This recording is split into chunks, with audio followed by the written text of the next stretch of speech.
Hello and welcome to BYJU'S IAS. Let's get started and look into our daily quiz. Let's look into the first question.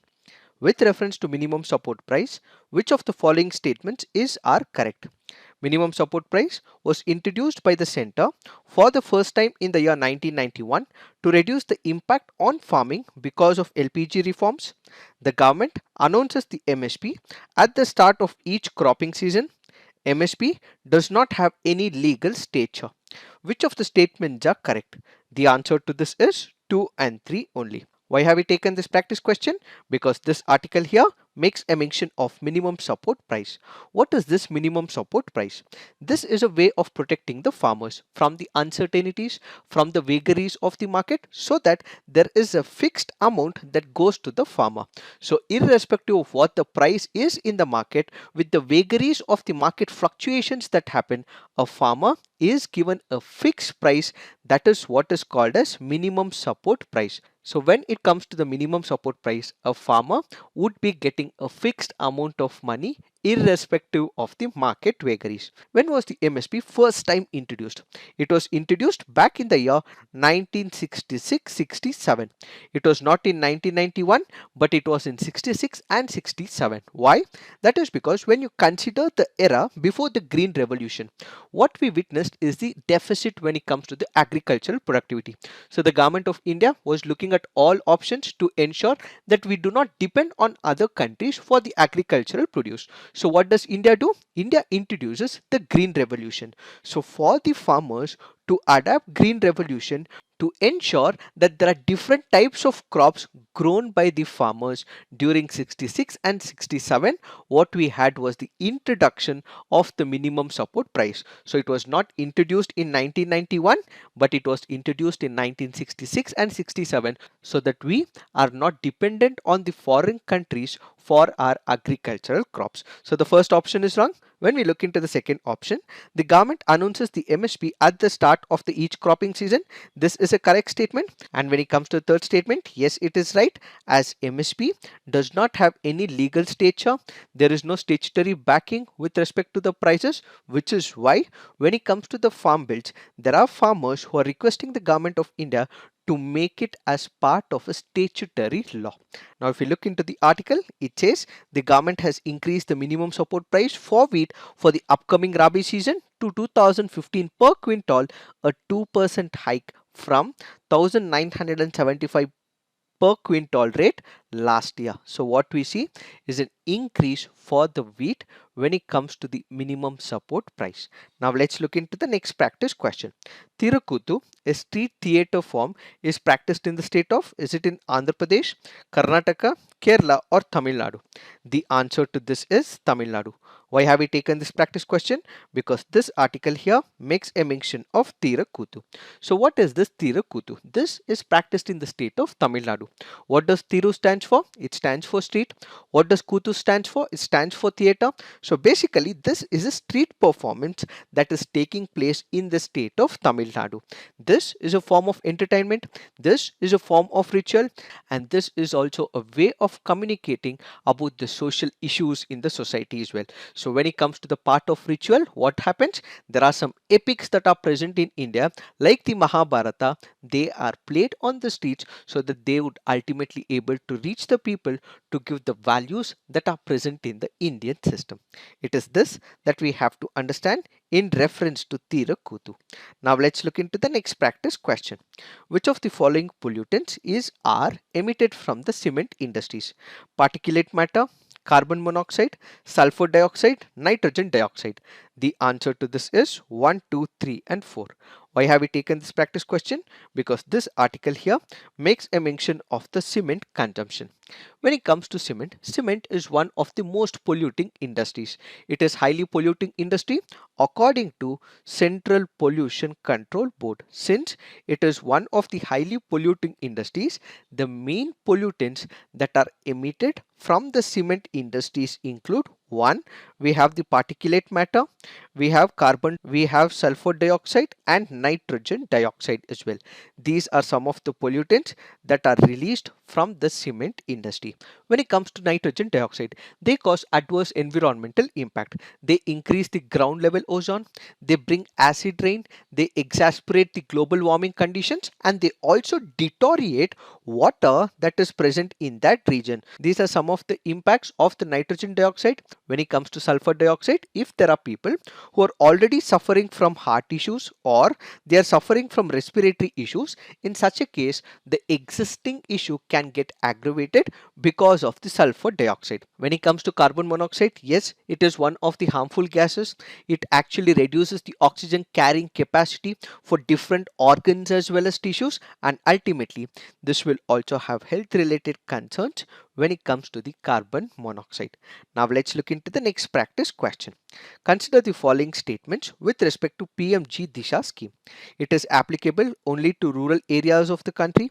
The implementation of the scheme would be carried out under the overall supervision of Ministry of Rural Development. Which of the above statements is or correct? The answer to this is one only. Why have we taken this practice question? Because this article here makes a mention of PMGDISHA. So what is this Pradhana Mantri Gramin Digital Sakshartha Abhiyan? Basically, when you look into the urban areas and the rural areas, there is something called as the digital divide. What is this digital divide? When it comes to the urban areas, we know for the fact how to operate the computers, we know for the fact how to operate the smartphones, we know how to access a particular scheme and look for information. But there is a grave issue when it comes to the rural area where they do not have access to the computers.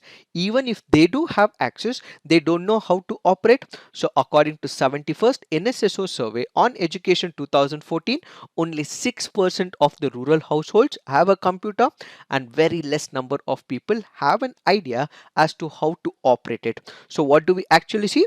We see digital illiteracy when it comes to people in the rural areas. In order to overcome this particular issue, empower the rural citizens, give them an idea about how to operate the computer or digital access devices like the smartphones, browse internet, access email, get information from the government resources. What we have is a scheme called as the PMGDISHA. So what is this DISHA basically? It is one of the schemes initiated by the government of India to promote digital literacy in the rural areas. Yes, as we have just discussed, it is applicable only to the rural areas of the country. So the first statement is right. But when it comes to the second statement, it is not the Ministry of Rural Development. Instead, it is the Ministry of Electronics which will execute this particular project with the collaboration of the states and the union territories. Now let's look into the next practice question. With reference to cultural history of India, the term Panchayatan refers to an assembly of village elders, a religious sect, a style of temple construction, an administrative functionary. The answer to this is a type of temple construction. So what is this Panchayatana? Basically, we have the Hindu temples. The Hindu temples are built in such a way that we have a main shrine in the center and it is surrounded by 4 subsidiary shrines on all the sides. This is what is called as Panchayatana. When we look into the meaning of Panchayatana, we have Pancha, which is nothing but 5, and Yatana means containing. So there is a central shrine surrounded by 4 other shrines called as Panchayatana. Now let's look into the fact of the day. The fact of the day for today's discussion is production linked incentive scheme for the textile sector. What is this production linked incentive? So as the very name denotes, increase the production and get the incentive from the government of India. This is in specific emphasis to the textile sector. The government in the earlier scenarios has come up with the production linked incentive for the electronic sector. Now it has introduced a similar production linked incentive for the textile sector. What is that the government is looking at? There are multiple sectors that we have to focus on. One is the man-made fiber. Next we have the MMF fabrics, and we also have the technical textiles. For all this, the central government has approved a sum of 10,683 crores in reference to the production linked incentive scheme. What is a man-made fiber? When it comes to the man-made fiber, this can be broken down into 2 types. One is what is called as the synthetic fiber. The other is the cellulosic fiber. What is the synthetic fiber? They are produced from the crude oil. What is the cellulosic fiber? This is produced from the wood pulp.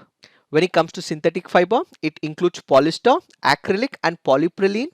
And when it comes to cellulosic fiber, it includes viscose fiber as well as modal. Therefore, textiles that are made out of these synthetic and cellulosic fiber is what is called as the man-made fiber. Next, what we have is the technical textile.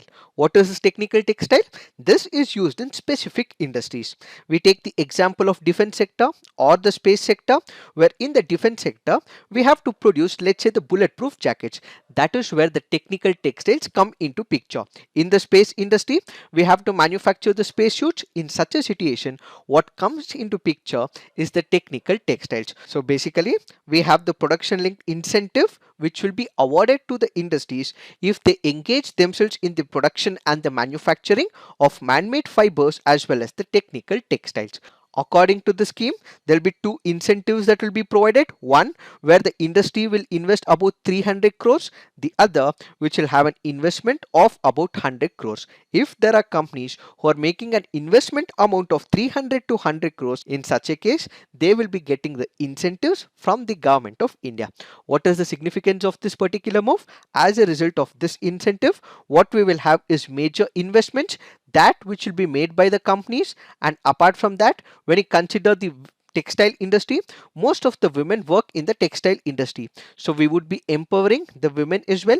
And added to this, this will also generate jobs in the textile industry. It is this that we have to understand in reference to production linked incentive. So this is it for today. Thank you for watching. All the best.